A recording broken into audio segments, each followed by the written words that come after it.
Le long-métrage raconte l'histoire d'un féminicide non élucidé dans une ville de Savoie. Plus d'un mois après les Césars, Dominique Moll est encore surpris par le grand succès de son thriller. La Nuit 12 a remporté 7 prix, dont ceux du meilleur film et meilleur réalisateur. Une véritable consécration pour ce long-métrage inspiré de l'histoire vraie d'un féminicide non élucidé. Lors de cérémonies, Dominique Moll a rendu hommage à jeune femme, déclarant avoir une pensée pour vraie Clara, vraie victime de l'affaire qui a donné naissance au film. Elle s'appelait Maud, dit-il. Les parents m'ont remercié pour le film. Après, le réalisateur a momentanément regretté son discours, raconte le réalisateur au Parisien.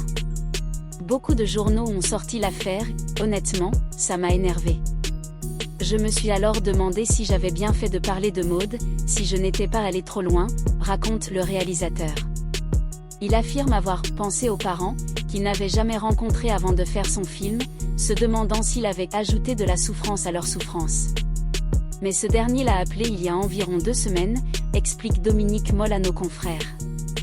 Ils m'ont remercié pour le film, d'avoir parlé de leur fille au César. Ça les avait touchés. Ça m'a rassuré, confie le réalisateur.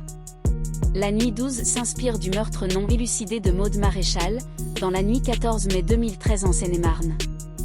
Dominique Moll a découvert cette affaire en lisant 18.3 Un an à la PJ, le livre de la journaliste Pauline Guéna sorti en 2021. Dans son long métrage qui n'hésite pas à mettre en lumière les propos sexistes de suspects pour machisme dans la police, Maud devient Clara et la parcelle déménage en Savoie.